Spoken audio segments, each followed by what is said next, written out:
Mesdames et messieurs, bonjour. Ici Vincent Aurélana-Pepin. Bienvenue à votre bulletin de nouvelles TVCL pour la période du 25 septembre au 1er octobre. Nous commençons cette semaine avec la ville de Mont-Tremblant qui tient à aviser la population de la présence possible de cyanobactéries dans les lacs Bibite et Tremblant. À ce stade, il est impossible de confirmer ou d'exclure la présence de cyanobactéries. La ville de Mont-Tremblant est en communication avec le ministère de l'Environnement, de la lutte contre les changements climatiques, de la faune et des parcs, ainsi qu'avec la municipalité de Lac-Tremblant-Nord, afin de confirmer la nature des dépôts observés. Par mesure préventive, la ville invite la population à ne pas consommer l'eau provenant directement de ces deux lacs et d'éviter de s'y baigner, puisque les cyanobactéries peuvent poser un risque à la santé. L'eau potable provenant de l'aqueduc municipal demeure parfaitement potable et sécuritaire. Les responsables du service des travaux publics sont informés de la situation et surveilleront de près la qualité de l'eau potable produite à l'usine de traitement des eaux.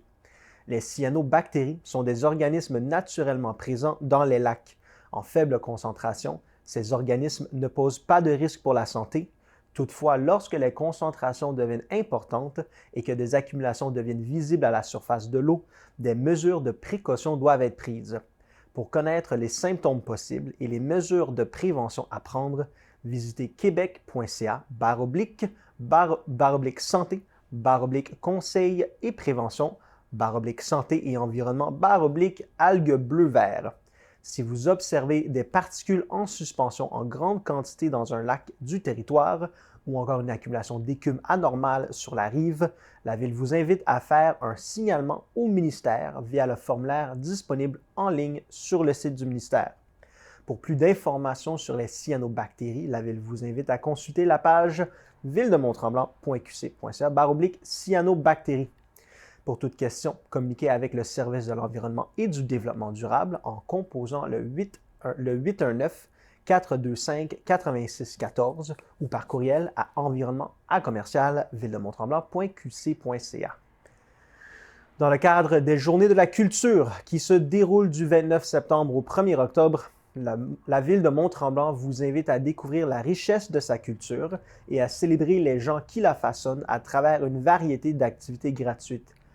Pour l'édition 2023, les Journées de la culture mettent à l'honneur la collectivité, un thème qui met de l'avant le sentiment de fierté et l'esprit de communauté qui se déploie dans la ville lorsqu'il est question d'art et de culture. Au-delà de ces 3 jours d'activité, la ville est fière d'offrir tout au long de l'année une programmation culturelle accessible et presque toujours gratuite qui traduit le plaisir de découvrir, de créer, de se rassembler et d'échanger autour d'une œuvre ou d'une prestation. Expositions, concerts, spectacles, animations, cinéma et ateliers participent à la vitalité culturelle unique qui anime Mont-Tremblant.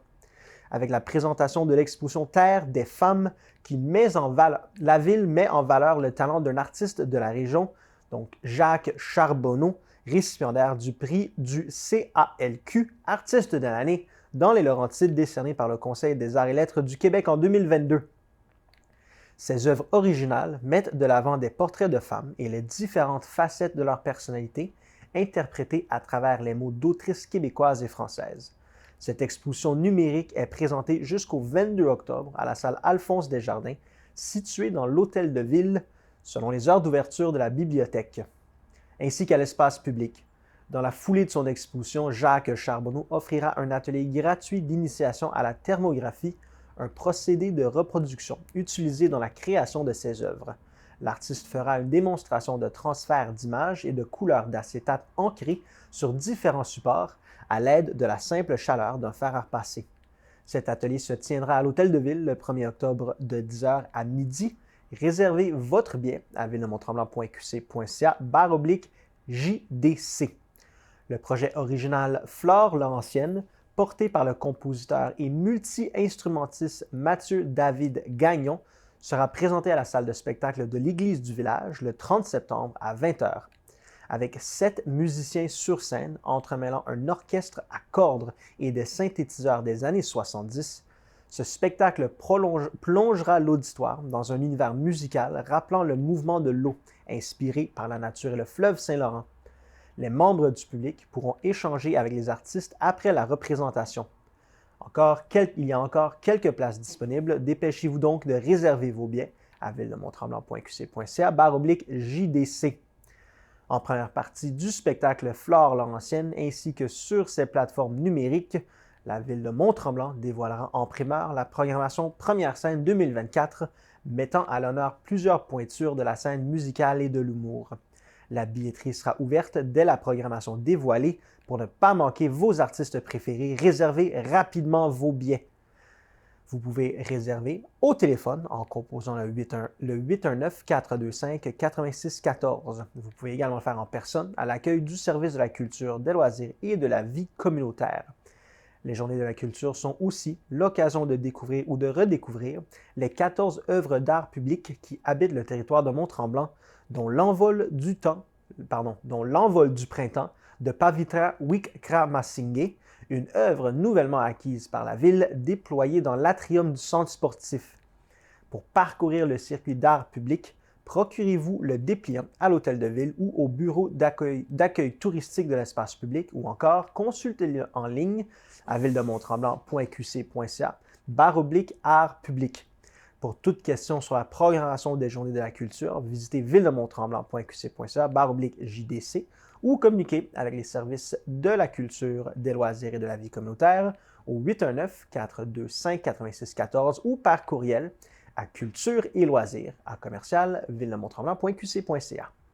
Le 16 août dernier, des citoyens de Saint-Sauveur ont manié peinture et pinceau pour créer une œuvre d'art urbaine sous la direction artistique de Charlem Lepeintre, un artiste visuel.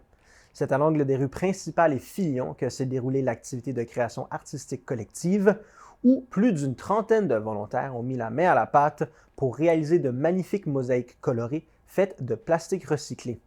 Ces derniers ont ensuite été regroupés pour former 12 encadrements et sont maintenant exposés au parc, embellissant ainsi le paysage urbain de Saint-Sauveur.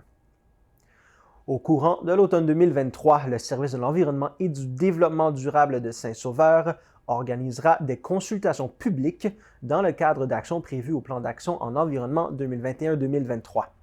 La participation citoyenne étant primordiale dans la mise en place de nouveaux projets à Saint-Sauveur, les citoyens sont invités à y participer.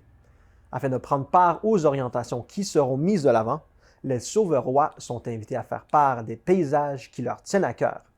De type porte ouverte, cette consultation publique favorisera l'échange d'idées entre les personnes présentes et aura lieu le mercredi 11 octobre à 18h30 au chalet Pauline Vanier. L'entrée est libre et aucune inscription est requise. Pour toute question à propos de cette consultation publique, communiquez avec le service de l'environnement et du développement durable à environnement@vss.ca. La Ville de Prévost poursuit sa quête pour un avenir durable en lançant une deuxième phase de consultation pour le projet innovant de contenants réutilisables. Après le succès de la première rencontre en juin, la Ville sollicite à nouveau la participation active de la communauté. Si vous avez à cœur l'environnement et l'avenir de votre ville, joignez-vous à cette initiative en participant à cette démarche éco-responsable. Inscrivez-vous dès maintenant par courriel à environnement@ville.prévost.qc.ca pour la rencontre de consultation prévue à la fin septembre. La soirée de lancement se déroulera le 30 octobre à la salle Saint-François-Xavier de 18h à 20h. La Ville de Prévost est à la recherche de citoyens intéressés à intégrer le comité consultatif d'urbanisme. Toute personne ayant des connaissances générales et un intérêt pour l'urbanisme et qui aimerait collaborer à l'avancement de projets municipaux peut postuler. Les critères de sélection sont d'être résident permanent sur le territoire de la Ville de Prévost, être disponible en soirée une fois par mois, vouloir participer aux réunions, avoir un intérêt, une connaissance ou une expertise dans le domaine de l'urbanisme, de l'environnement, de l'architecture, de la construction, du droit, du design, de l'aménagement paysager ou du patrimoine. Les personnes intéressées doivent déposer leur candidature avant le 10 octobre à urbanisme@ville.prévost.qc.ca. Pour plus d'informations, consultez la page web ville.prévost.qc.ca/candidature-CCU. Dans le cadre du 50e anniversaire de la fusion de Prévost, la Ville de Prévost a mandaté Jocelyn Jalette ainsi qu'Histoire et Archives Laurentides pour la réalisation d'une bande dessinée de 90 pages, incluant des pages de compléments d'information. La BD anniversaire est maintenant en vente au coût de 36,95 $ est disponible au service des loisirs ainsi qu'à la bibliothèque. Revenez-nous après la pause.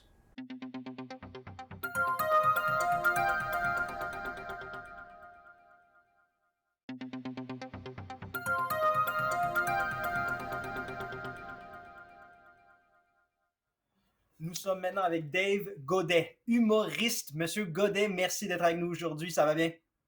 Ben oui, pis toi? Ça va également très bien. Vous venez tout juste de me dire que vous êtes à Sept-Îles.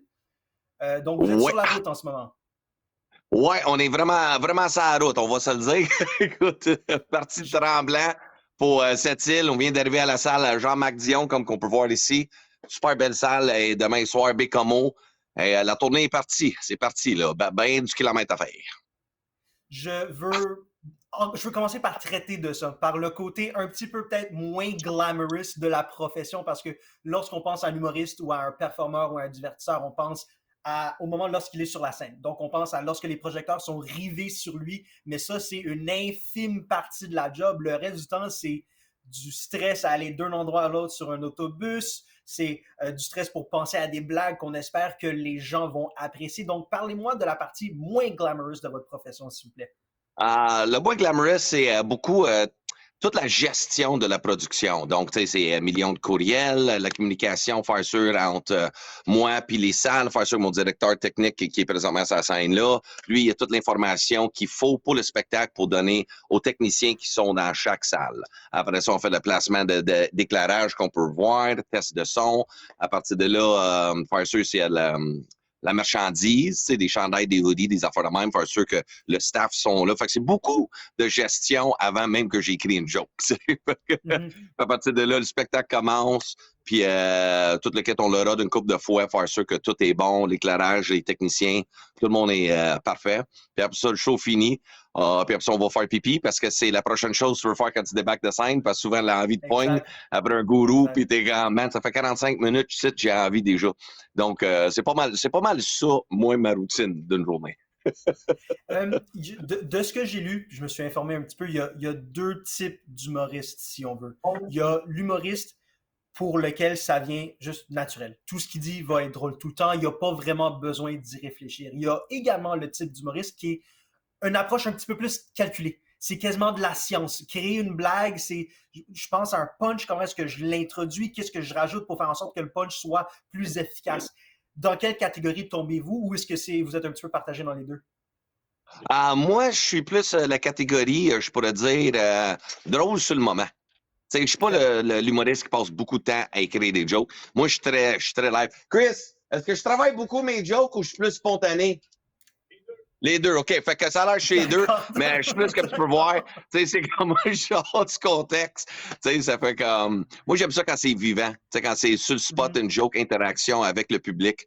Puis sinon, tu sais, mes textes sont écrits, mais je joue énormément entre ça. Fait que c'est comme une autre science, genre d'aller chercher les gens, l'interaction. Puis j'ai remarqué que les gens embarquent 50 fois plus dans un spectacle quand tu es en back dedans, quand tu interagis avec la salle. C'est ça. À quel point est-ce qu'un humoriste a besoin d'interaction avec la foule pour se nourrir lors de la performance elle-même?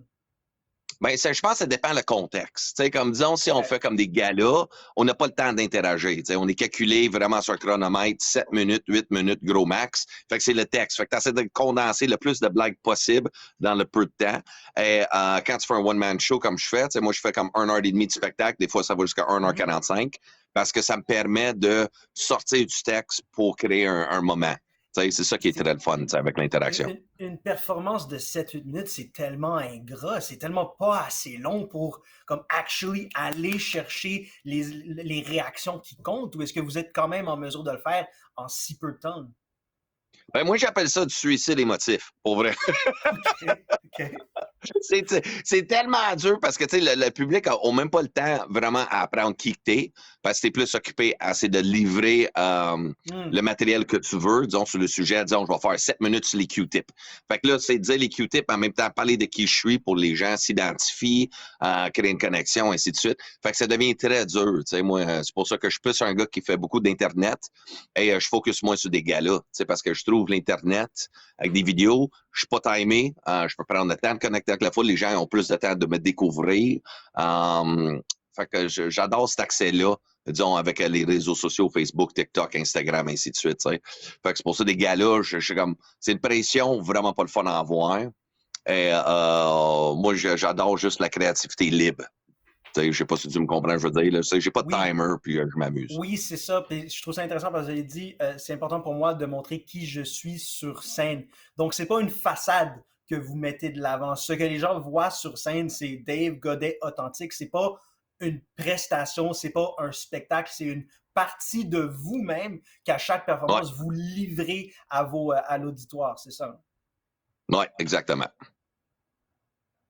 Puis, parle-moi de l'importance de ça parce que si ce n'était pas le cas, j'imagine que ce que vous feriez serait plus difficile, right? Parce que vous auriez besoin comme d'un moment de transition.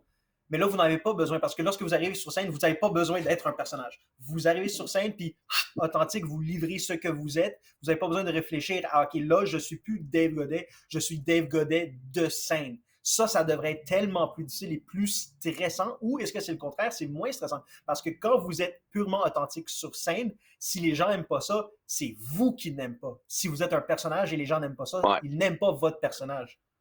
Ouais. Donc, moi, je dirais ça vient avec l'expérience. Tu sais, beaucoup des jeunes humoristes, c'est ça que je leur dis. T'sais. Quand tu es rendu à comme 10 shows, 10 spectacles, disons, tu découvres qu'est-ce que t'aimes parler, mais tu connais pas qui t'es encore sur scène, t'sais. Parce que beaucoup, c'est une façade, une genre d'une protection. T'sais, c'est comme un musicien, il y a toujours une guitare entre lui et le public, mais on l'écoute chanter. Fait que c'est un peu comme on écoute la joke. Mais quand tu es rendu à 500, 1000, 2000, 3000 spectacles, ben l'authenticité vient automatique parce que c'est plus exactement ce que tu dis, c'est plus qui que t'es. Parce que tu deviens confortable. T'sais. Donc, il n'y a rien entre le public et vous. Il n'y a pas de guitare, il n'y a pas d'instrument, c'est le public, vous, relation directe. Il n'y a pas d'interlude, il n'y a rien pour couper, il n'y a rien pour buffer la relation. Donc, c'est tellement raw, c'est tellement authentique, c'est, à mon avis, effrayant parce que si ça ne va pas bien, c'est un jugement directement sur vous. Est-ce que c'est un stress avec lequel vous avez appris à dealer ou est-ce que, même étant jeune, ce que les autres gens pensent de moi ou ce que le jugement des autres, ça me passe 10 pieds par-dessus la tête? Ben moi, mon cheminement il est différent. Moi, je dirais qu'est-ce qui m'a aidé beaucoup là-dedans, c'est l'alcool. Ça tue le stress. Puis moi, on me connaît pour l'ancien party guy. Fait que, ouais, moi, quand t'es sur le party, t'as envie plus de crainte, mon homme. T'as envie plus pantoute. Donc, là, à Star, que je vis tout ça sobrement, là, c'est un autre game. Deal avec l'anxiété, les craintes, toute la quête. Mais c'est... c'est tellement, c'est le fun, mais en même temps, comme je disais tantôt, c'est du suicide émotif. Là. Quand tu comptes une blague et ça rit pas, c'est le plus long 3 secondes de ta vie. Là. 3 secondes, tu as l'impression que ça fait un article. Fait que c'est de comment rebondir sur une blague qui marche pas. Moi, je suis quand même, moi, je la trouvais bonne dans la douche. Puis le monde a ri, tout le kit, c'est comment jouer là-dessus, là, comment bien rebondir, comme on dit. Savoir patiner. Faut savoir patiner. Est-ce que ça fait longtemps que vous êtes on the wagon, l'expression en anglais? Êtes-vous on the wagon? Vous avez dit que vous faites ça sobrement, donc vous êtes sobre depuis longtemps? Ça fait 3 ans, là. M'en va sur 3 ans, là. Félicitations. Est-ce que, puis je vais rentrer un petit peu dans le sujet si vous me le permettez, ça doit être difficile de conserver cette sobriété lorsque vous êtes sur la route? Non, pas tant, parce que, tu sais, toute mon équipe, non, c'est ça. Comme Chris White est un alcoolique fini aussi, right? Ouais, lui, vraiment pas. Fait que, lui, il a le droit d'avoir du fun, pas moi. Mais toute mon équipe, tu sais, comme moi, en première partie, j'ai Madiba King, le musicien qui est présentement une étoile montante de la musique québécoise. Nick Lavoie, ma première partie. Mais avec lui, ça fait comme 5 ans qu'on joue ensemble. On a ouvert un comedy club, une business ensemble. Puis Christian Larry, c'est comme ça.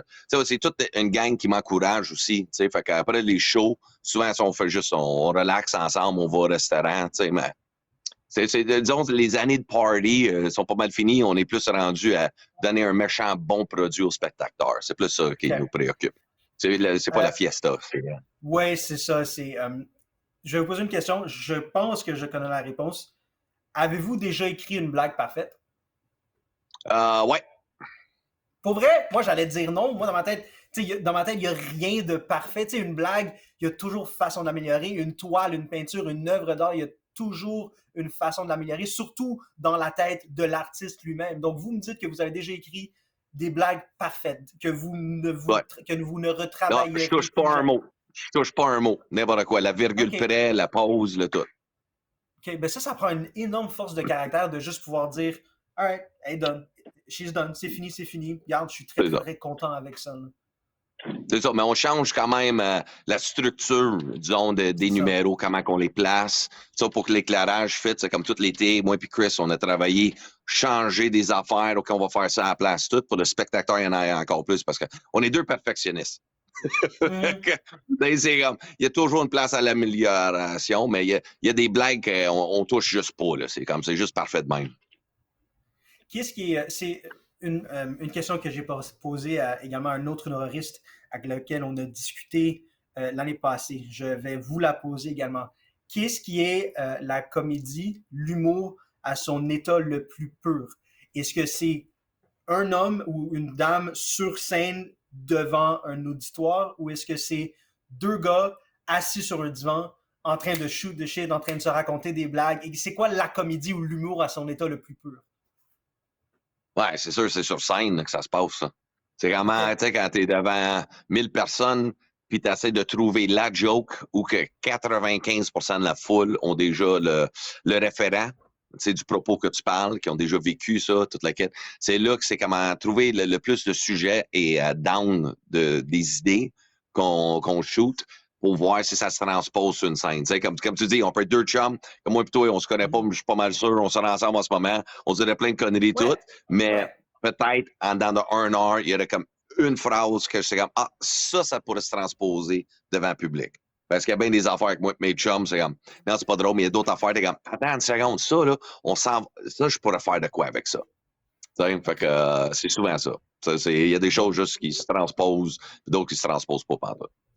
Donc, qu'est-ce qui est plus important lorsque vous créez un spectacle, lorsque vous créez un show, lorsque vous écrivez un spectacle? Est-ce que c'est de puiser dans vos propres expériences ou de puiser dans les expériences que vous pensez que les gens dans l'auditoire auront eues?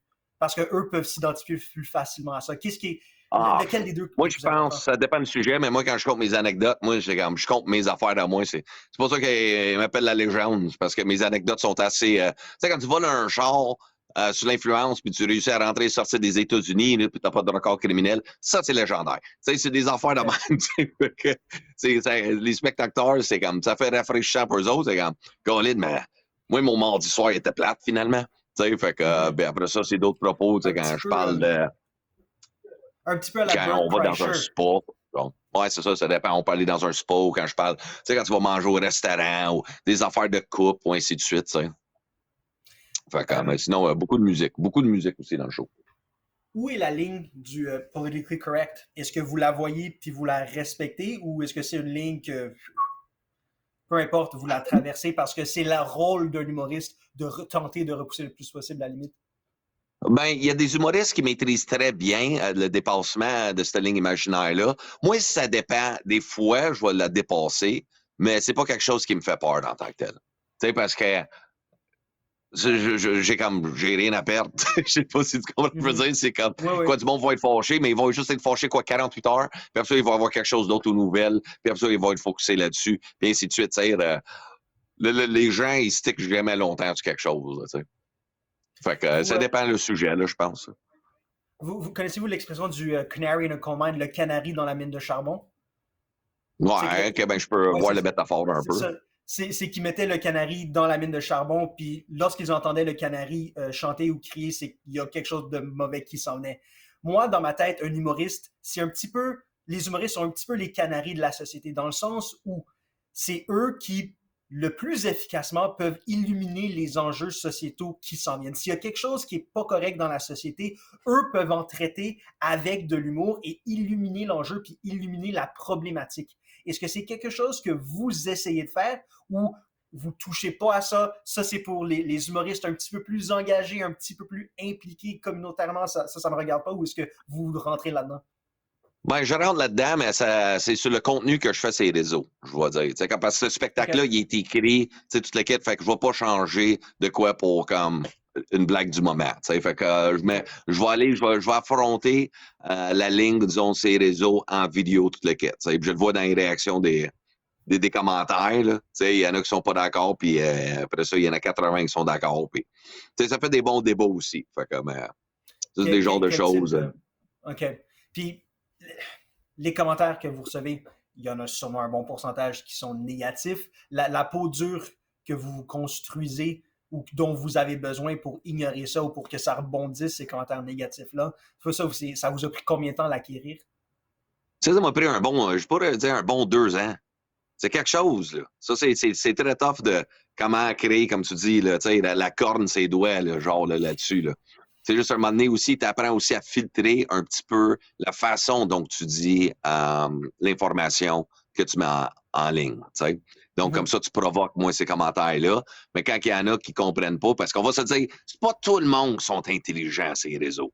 Il y a bien du monde qui sont très premier degré. Écoute, ils n'ont pas le temps de réfléchir. Eux autres pensent c'est blanc ou noir. Ils ne voient pas qu'il y a une zone grise. Ouais. Fait que c'est ces gens-là, souvent, qui se fâchent. Puis moi, je suis juste comme, hey, regarde, il ne comprend pas que c'est juste dis. Peut-être qu'il vient de Longueuil. Je ne sais pas. Tu sais. Mais à un moment donné, c'est comme. Moi, j'ai tout le temps la mentalité, j'ai une vie à vivre. Fait que sérieux, là, moi, je ne vais pas perdre mon temps là-dessus. Là. J'ai trop de choses à faire. Fait que je dis la joke est bonne, puis that's it. Parlez-moi un petit peu de l'importance de votre système de soutien. Dans le sens où s'il y a un show qui se passe pas aussi bien que prévu, si une vidéo ne fonctionne pas aussi bien, ça peut être drainant, ça peut être décourageant. Donc, c'est super important de pouvoir sortir de ce monde-là et pouvoir compter sur de la famille, des bons amis encourageants, une épouse, si on veut, juste des personnes qui sont là pour vous appuyer, pour vous épauler et pour être certain que malgré tout ce qui peut se dire sur vous, lorsque vous êtes à la maison, c'est que du positif. Ben, je dirais, tu sais, en vieillissant, tu apprends à faire des bons choix. Tu sais, fait que la question que tu me poses, je la vis pas vraiment. C'est très rare que j'ai un mauvais show ou une vidéo, disons, il marche moins, mais je fais juste l'effacer tout. Mais c'est très rare que je perds mon temps. Tu sais, je sais pas si tu me comprends, là. Qu'est-ce que vous voulez par perdre votre temps? Ben, je perds pas mon temps sur l'énergie négative là-dessus. OK. Tu sais, c'est comme juste, on fait le show, là, puis tu sais, ça arrive des mauvais shows, ça arrive, c'est ça, mais moi, je ne focus pas là-dessus. C'est OK, comment qu'on l'améliore demain? C'est toujours ça. Dans chaque négatif, il y a du positif. So, how do I up my game tomorrow? That's it. Yeah. C'était-tu la foule? La plupart du temps, ben, il faudrait qu'il y ait un gros drame dans la société pour jouer sur le moral des gens, une catastrophe naturelle, des affaires de même, tu sais. Où ça fait comme 20 jours qu'il neige ou qu'il pleut, ça peut jouer sur le moral, puis le monde sont plus fatigués, mais à part de ça. Non, c'est très rare. Un cheminement de carrière qu'on voit souvent pour les humoristes, c'est petit show stand-up, ensuite gradue au plus grand gala, puis ensuite de la comédie scriptée, la télévision, du cinéma. Est-ce que c'est un cheminement qu'on pourrait voir pour vous ou est-ce que vous avez besoin de ce stand-up-là? Vous ne serez jamais capable de l'abandonner entièrement parce que vous avez besoin de cette interaction directe avec du face-à-face. C'est ça qui vous rend vivant. Ben moi, j'adore juste créer. Moi, c'est la création d'un spectacle, des jokes, tout le kit. Fait que moi, c'est stand-up, tout bord, tout court, tu sais. Même si on m'inviterait à la télé pour faire de quoi, non, je suis pas ce gars-là. Il y en a plein d'humoristes, envoyez-les aux tricheurs, toutes ces émissions-là. Moi, non, je suis comme, this is where I excel. Ça vient à la pureté de l'humour. Pour vous, c'est le stand-up. C'est ça, exact. Fait que, je ne vais pas aller perdre mon énergie ailleurs quand je peux juste le mettre tout là-dessus, tu sais. Fait que, c'est comme ça, moi, je pense, là. Tu sais, comme je suis là, dans show business, t'as le mot show puis business, ben moi, j'ai juste mêlé les deux pour monter tout ce spectacle-là. Ouais, mais l'un est toujours plus important que l'autre, puis dans votre cas, c'est lequel? Ben, moi, je fais la business, fait que je produis le show. Donc, le show, ben, c'est moi qui le fais. Fait que je fais la mise en scène, j'écris le show, je fais toute la mise en place, avec le booking de date, faire sûr que tout se coordonne bien. Fait que c'est pour moi toute la partie le fun. C'est ça que j'aime, tu sais, je touche à tout. Je vous connais très peu, ça fait 19 minutes qu'on jase, mais dans ce 19 minutes-là, je peux assumer quelque chose avec suffisamment de confiance, c'est que vous n'allez jamais sell out. Est-ce que j'ai tort? De sell out, qu'est-ce que tu veux dire? De compromettre votre humour pour faire quelque chose qui va plaire à un plus grand nombre. Vous ne ferez jamais ça. J'ai l'impression que vous devez rester et demeurer vrai envers vous-même par-dessus tout le reste, n'est-ce pas? Ouais, exactement. C'est comme, tu sais, moi, c'est comme, je suis les grands du grand, man. Ça fait 24 ans que je fais de l'humour. Fait que moi, c'est comme Dave Chappelle, Bill Burr, tout le monde, ils ont juste gardé leur couleur tout le temps. Puis moi, je suis juste ce genre Oui, de c'est vrai. gars-là. Moi, je suis comme, what I say is what I say. Si t'aimes pas, t'aimes pas. Mais je pense que tu vas aimer. Tu sais, c'est ça l'affaire. Tu sais, c'est comme, c'est ça le but. C'est Unapologetic. que tout le monde aime. C'est ça. Exact. Monsieur Godet, merci beaucoup. Où est-ce qu'on peut vous voir bientôt? Où est-ce qu'on trouve les dates de tournée, s'il vous plaît? DaveGodet.com, ça va être écrit ici, juste en dessous, là. T'en as-tu des sous-titres? Es-tu capable d'en mettre? OK, ouais, On va DaveGodet.com. tenter davegodet.com. C'est juste, c'est moi de DAVEGAUDET.com. mon côté, j'essaierais, mais j'ai pas assez d'argent encore pour C'est un gars ça, qui me fait ça. Fait que non, pas de baguette magique pour DaveGodet.com, l'instant. on vient d'ajouter au-dessus de 50 dates à travers le Québec, des supplémentaires un peu partout. Je vais être au Club Soda 3 soirs, une fois par mois, à partir du mois de décembre. Et je donne 3 piastres le billet à la maison Stéphane Fallu. C'est pour aider les jeunes qui sortent de la DPG avec POSA. C'est POSA, un organisme qui s'occupe de tout ça. Je suis beaucoup impliqué avec eux autres. Donc, c'est ma façon de faire 3 soirs, 3 piastres le billet. Et, on donne au suivant. Moi, c'est carrément ça. Valleyfield, même affaire, on donne une maison de détox à 3 piastres le billet. Fait que beaucoup des sous vont aller pour des organismes pour aider les gens dans les communautés proches. Donc, allez voir davegodet.com. Je ne sais pas. Je pense que c'est mieux que j'aurais pu faire pour le vendre. Fantastique. Merci beaucoup, Monsieur Godet. On vous souhaite très, très bonne chance ce soir à cette île. Merci beaucoup. Ouais. Merci. Excellente entrevue en passant. J'ai adoré les questions. Ça, c'était des vraies Merci beaucoup questions. aussi. Good job. Good job. Je fais de mon mieux. Au revoir. Good job. Ciao.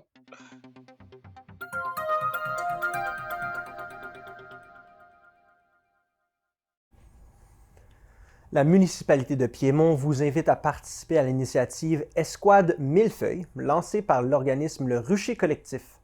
Ce projet de sensibilisation sur la protection de la biodiversité et des pollinisateurs vous encourage à broyer vos feuilles plutôt que de les ramasser et ensuite laisser les dernières millefeuilles comme paillis pour protéger le milieu naturel. Ce projet aspire à créer un mouvement pour la protection et la nutrition des végétaux, remplaçant les engrais souvent nuisibles à l'environnement.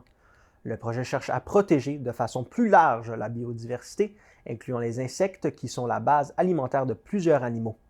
Le projet cherche à informer la population que le feuillecyclage est une pratique utile avec le premier cycle des saisons pour l'entretien des terrains, améliorant leur santé et leur apparence toute l'année. Le feuillecyclage est l'action de tondre ou de broyer les feuilles mortes et de les laisser sur place. En plus des bienfaits pour la biodiversité, cette technique permet également de produire un engrais et un compost naturel à même votre pelouse, de préserver de l'humidité du sol, réduisant ainsi la fréquence d'arrosage, d'augmenter la résistance de la pelouse à la sécheresse et aux maladies, de réduire des gaz à effet de serre associés au transport et ainsi votre empreinte écologique. Le CI3S des Laurentides encourage la population à considérer les alternatives offertes dans la région afin de se présenter à l'urgence de l'hôpital de Saint-Eustache pour toute situation qui n'est pas critique. Cet appel à la population s'explique par le fort achalandage observé à l'hôpital depuis le début de la semaine. Pour toute situation où la personne n'est pas gravement malade ou blessée, il est possible de s'adresser au 811, option 1 pour obtenir une évaluation en soins infirmiers, à son médecin de famille ou à une clinique médicale au rvsq.gouv.qc.ca, à un pharmacien optométriste dentiste ou physiothérapeute. Vous pouvez également vous adresser au guichet d'accès à la première ligne si la personne n'a pas de médecin de famille en composant le 811 option 3.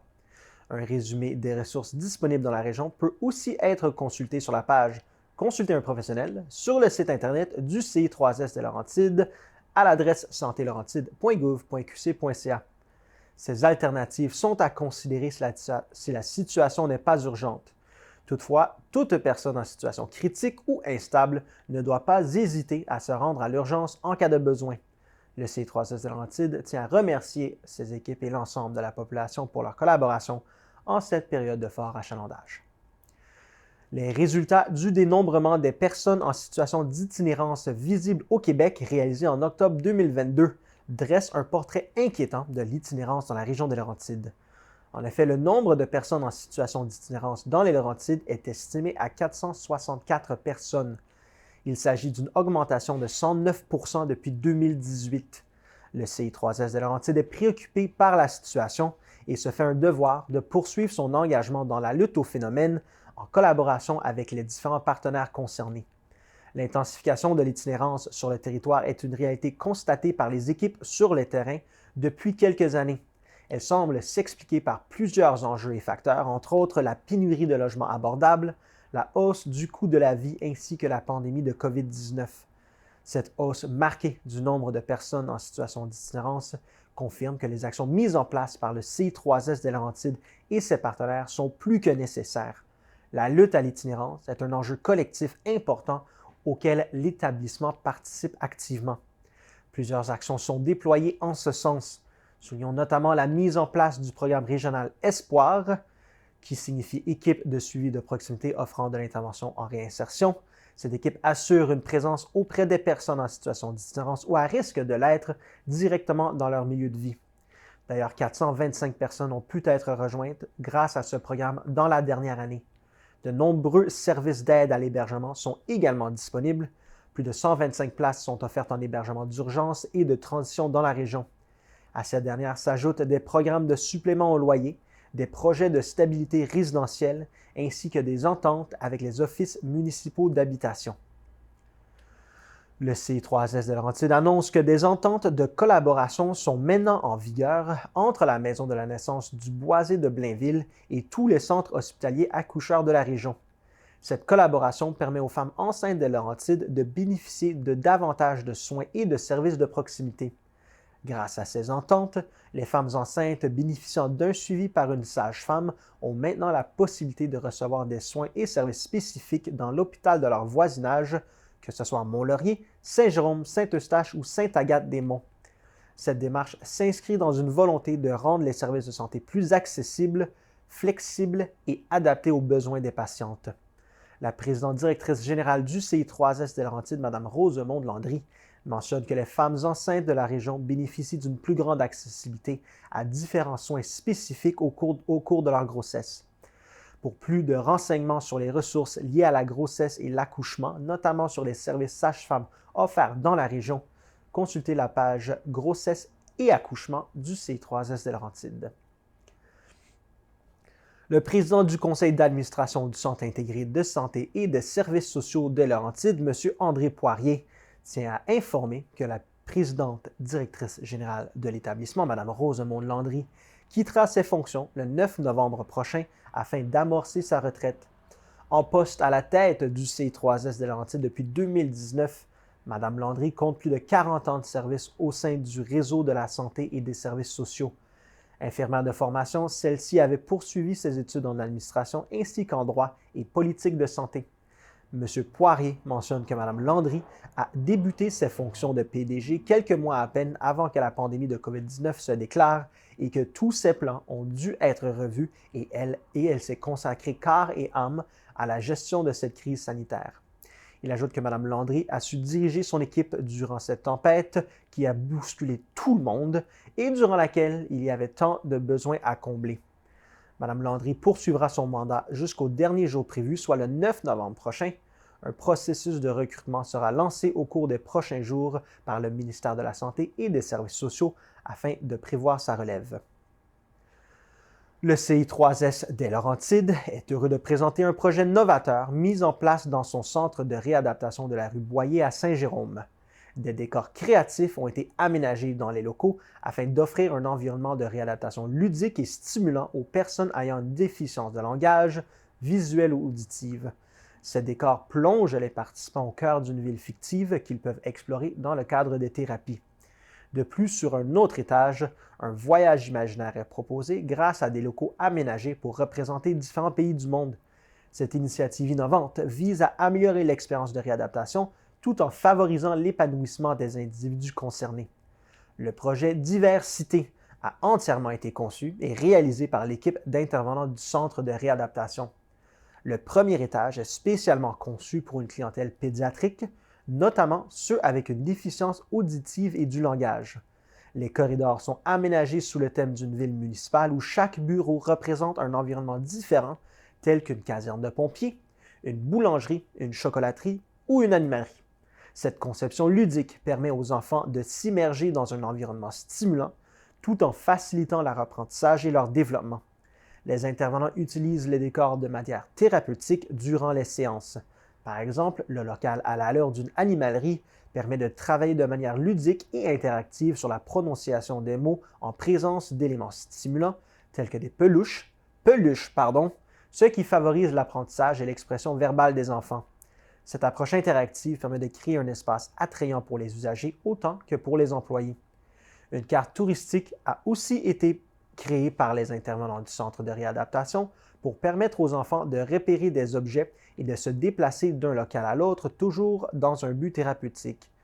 Le deuxième étage est dédié à une clientèle adulte et pédiatrique en déficience visuelle et est conçu sous le thème du Tour du monde.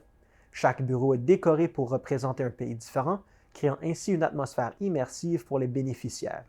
Conscient des besoins spécifiques des personnes avec une déficience visuelle, l'étage du Tour du monde adopte un style plus épuré et simpliste, favorisant un traitement d'informations visuellement moins chargé. Le corridor et les bureaux ont été aménagés pour représenter la réalité. Par exemple, il sera possible de marcher à l'aide d'une canne blanche dans les locaux et bureaux avec des repères semblables qu'on retrouve dans la vie de tous les jours. Cet exercice permet à l'usager de pratiquer les déplacements dans un milieu sécuritaire. Les affiches avec de gros caractères ont également été apposées à des niveaux et emplacements stratégiques. Depuis la mise en place du projet Diversité il y a près d'1 an, les retombées sont très positives. Les clients du centre de réadaptation bénéficient d'un environnement adapté, stimulant, créatif et inclusif, ce qui a un impact positif sur leur réadaptation et leur bien-être. Mme Rosemonde Landry, présidente directrice générale du C3S de Laurentides, a été impressionnée par ce décor. Elle affirme que cet aménagement exceptionnel est un exemple inspirant d'innovation. Elle tient à souligner l'engagement du personnel qui s'est mobilisé afin d'offrir à la clientèle un service hors du commun. Le C3S de Laurentides souhaite aviser la population d'une modification de dénomination pour une de ses installations. L'hôpital Laurentien, situé au 234 rue Vincent à Sainte-Agathe-des-Monts, se nommera dorénavant Centre multiservices de santé et de services sociaux de Sainte-Agathe. Le C3S précise que cela n'engendrera aucun changement à son offre de services au sein de cette installation et que comme plusieurs types de services se trouvent sous ce même toit et non seulement les services hospitaliers, le nouveau nom officiel représentera davantage la réalité. Afin de sensibiliser la population à ce changement, le C3S au cours des prochaines semaines ajoutera à ses communications la mention, entre parenthèses, anciennement Hôpital Laurentien, à la suite de Centre multiservices de santé et de services sociaux de Sainte-Agathe. Revenez-nous après la pause.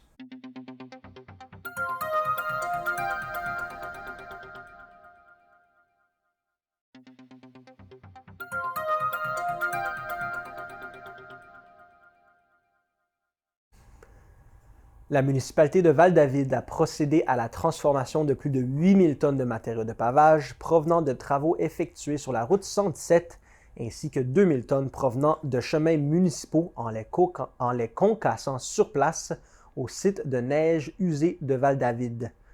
Voici les retombées positives de cette initiative. En recyclant ces matériaux de pavage, la ville évite de les jeter, contribuant ainsi à la réduction de déchets dans la région. L'agrégat recyclé obtenu servira de fondation pour les prochaines routes à paver, ce qui réduit non seulement les coûts, mais l'empreinte de carbone. En évitant le transport de ces matériaux sur de longues distances, la ville réduit ses émissions de gaz à effet de serre. En utilisant des matériaux recyclés, la ville réduit les coûts de réfection des chemins municipaux, ce qui se traduit par des économies pour la communauté. Par ailleurs, les rues concernées par le projet de prolongement du réseau d'égouts et d'aqueducs dans les secteurs Duquette, Pédéal Trudeau, Marianne et bien d'autres encore pourront bénéficier de cette matière recyclée. À Val-David, au cours des prochaines semaines, une seule voie sera ouverte avec une circulation en alternance sur la route 117 entre les rues Pédéal Trudeau et Marianne. Cette perturbation de la circulation est liée à l'expansion en cours du réseau d'égouts et d'aqueducs dans cette zone. Le conseil municipal de Val-David a le plaisir d'annoncer la nomination de François Saint-Amour au poste de directeur général et greffier trésorier de la municipalité. M. Saint-Amour assumera cette nouvelle fonction à compter du 30 octobre prochain. M. Saint-Amour possède une vaste expérience dans les domaines de la gestion municipale et de l'ingénierie. Il a accompli un mandat de 8 ans, couronné de succès en tant que directeur général à la municipalité de Nominingue. Il a également occupé la fonction de directeur général au sein de la municipalité de Lac-Saint-Paul et celle de chargé de projet pour la municipalité de Chute-Saint-Philippe.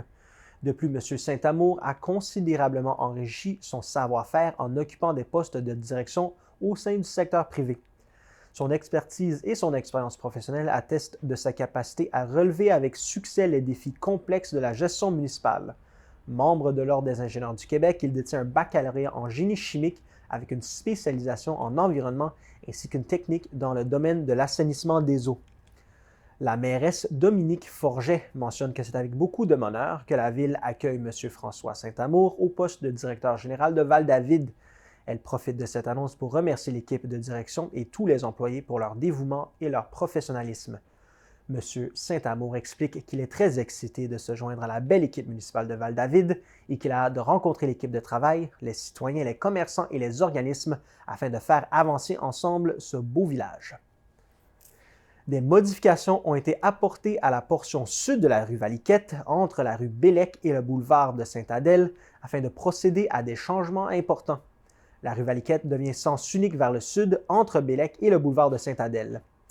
Il y a ajout d'une piste cyclable bidirectionnelle, il y a ajout de saillies de trottoirs pour sécuriser les intersections, il y a ajout de cases de stationnement, il y a ajout d'un trottoir entre Maurice-Aveline et le boulevard de Sainte-Adèle. Ces modifications répondent à certaines demandes formulées par les citoyens, à savoir atténuer la circulation sur la rue Valiquette, souvent utilisée comme raccourci vers le centre-ville ou vers la bretelle d'accès de l'autoroute 15, ajouter une piste cyclable afin d'encourager le déplacement actif de plus en plus populaire sur le territoire, notamment grâce aux vélos à assistance électrique. Cette piste, qui pourrait être bonifiée selon l'achalandage, se veut une première étape dans le cadre d'un plan de mobilité active souhaité par plusieurs citoyens.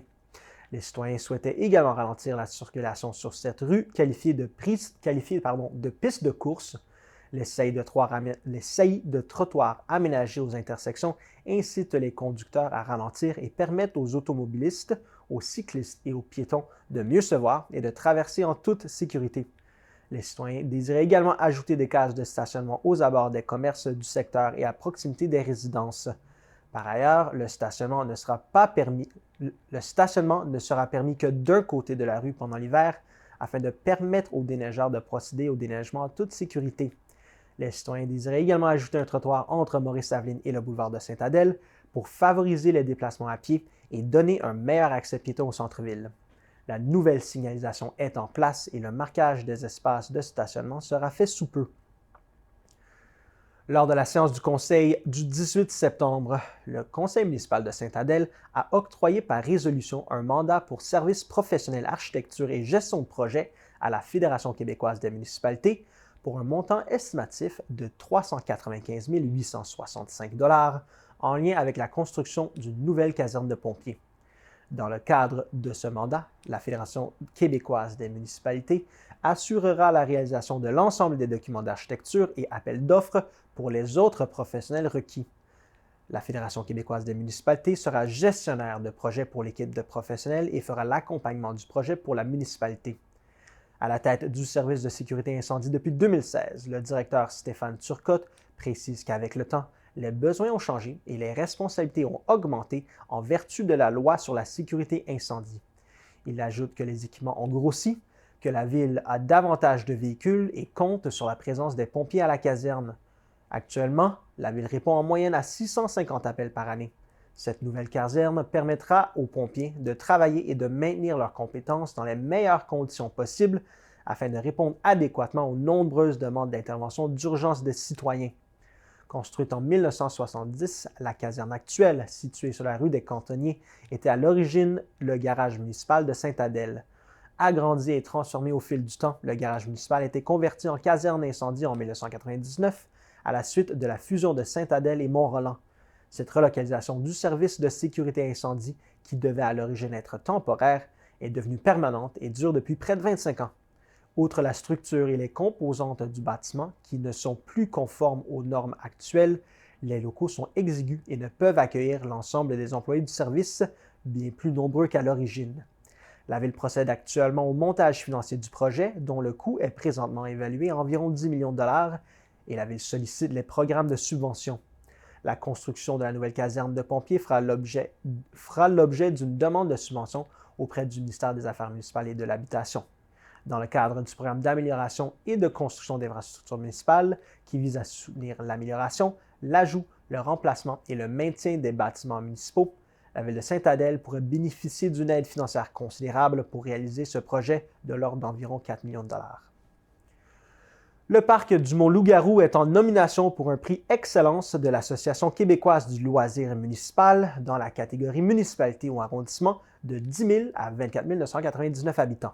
Ces prix remis annuellement lors de la conférence du loisir municipal visent à souligner les initiatives des municipalités et à reconnaître le travail novateur et bénéfique des professionnels en loisir municipal.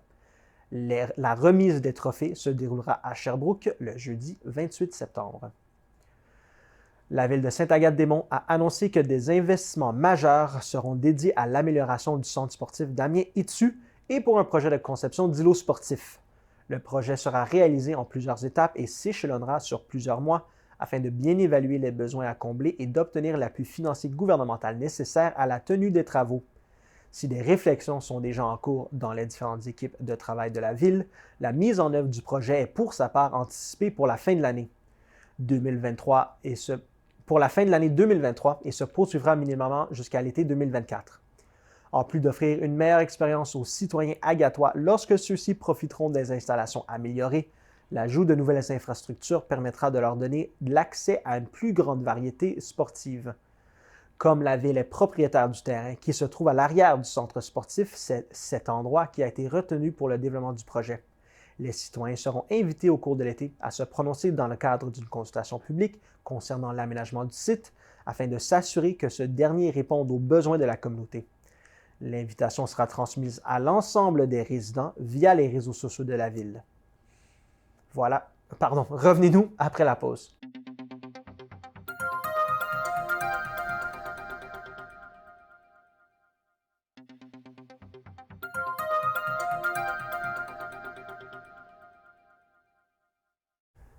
La Ville de Sainte-Agathe-des-Monts désire aviser les citoyens de la fermeture de plusieurs rues jusqu'au 15 octobre pour des travaux de réfection de la chaussée.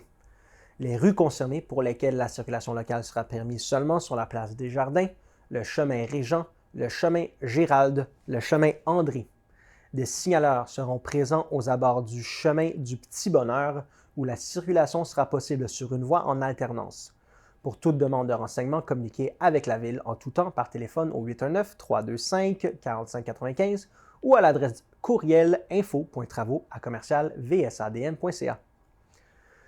Le ministère de l'Éducation a mandaté Loisirs Laurentides pour la gestion et la coordination du programme d'assistance financière aux initiatives locales et régionales en matière d'activités physiques et de plein air. Connu dans la région sous le nom de « Avec Loisirs Laurentides, on bouge », ce programme a pour objectif de soutenir financièrement les organismes locaux ou régionaux dans la réalisation de nouveaux projets ou la bonification de projets existants pour favoriser directement la pratique régulière d'activités physiques par l'ensemble de la population québécoise, quel que soit l'âge, le sexe, le revenu, les capacités, la culture ou le milieu de vie des personnes. Loisirs Laurentides vous invite à soumettre votre projet dans le cadre de ce programme. La date limite pour déposer un projet est le vendredi 29 septembre 2023 à 16 h. Tous les détails sur les organismes admissibles au programme se trouvent sur le site web de Loisirs Laurentides que vous pouvez consulter. Dans le cadre de son programme d'aide financière à la restauration patrimoniale, la MRC d'Antoine Labelle lance son 4e appel de projet auprès des propriétaires d'immeubles admissibles. Cet appel est ouvert jusqu'au 8 décembre. Ayant pour objectif d'augmenter le nombre d'interventions par le milieu municipal en faveur de la préservation du patrimoine immobilier de propriété privée, cet appel de projet invite les propriétaires d'immeubles patrimoniaux à faire une demande d'aide financière afin de préserver ou de restaurer leur immeuble par des travaux, des études ou des services conseils. Les travaux de préservation comprennent les interventions qui visent à consolider les éléments structurants, à prévenir la détérioration en plus de freiner la dégradation de divers éléments d'origine. Ils ont pour objectif de maintenir un bon état de conservation d'un bâtiment. Les travaux de restauration, quant à eux, comportent la remise en état ou le remplacement d'éléments d'origine avec des matériaux et des savoir-faire ancestraux. Quelle que soit la nature des travaux, ceux-ci permettent à la MRC d'Anton-Labelle de maintenir, entretenir et mettre en valeur le patrimoine immobilier du territoire en plus de le transmettre en héritage. Les propriétaires admissibles au programme recevront une lettre mentionnant l'admissibilité de leur immeuble. Cette dernière est définie par le ministère de la Culture et des Communications du Québec et concerne les immeubles construits avant 1975 qui bénéficient d'une mesure de protection attribuée en vertu de la Loi sur le patrimoine culturel ou la Loi sur l'aménagement et l'urbanisme. Dans ce dernier cas, l'immeuble doit également être reconnu comme ayant un intérêt patrimonial supérieur dans l'inventaire du patrimoine culturel de la MRC d'Anton-Labelle. À cet effet, une enveloppe d'approximativement 33 000 $ est présentement disponible pour la réalisation de projets admissibles. Selon le type d'intervention à réaliser, les propriétaires admissibles pourraient se prévaloir d'un remboursement entre 60 et 75 % des dépenses admissibles. À Saint-Donat, la limite de vitesse permise sur l'ensemble des chemins municipaux sera dorénavant de 40 km/h, sauf exception, puisque certaines vitesses ont été fixées à 30, 50 ou 60 km/h. Indiquées par des panneaux de signalisation qui seront installés jusqu'au 13 octobre prochain, les nouvelles limitations ont été déterminées après une analyse rigoureuse de nombreux facteurs, notamment la présence de pistes cyclables ou multifonctionnelles, la présence d'écoles, de parcs municipaux et d'espaces communautaires, la visibilité, le dégagement latéral, la largeur de la chaussée et le nombre de voies, la géométrie, la densité des habitations, la longueur de la section du chemin. La municipalité demande la collaboration de tous les usagers de la route afin de respecter le Code de la sécurité routière et l'affichage présent sur le territoire. Il reviendra à la Sûreté du Québec de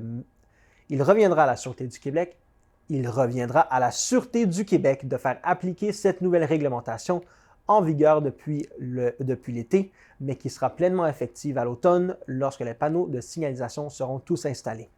La Ville de Mont-Laurier est heureuse de procéder au lancement de l'appel de dossier en prévision de la tenue de la prochaine édition du Marché de Noël chez les artistes, qui se déroulera le 9 décembre à l'Espace Théâtre de 10h à 17h.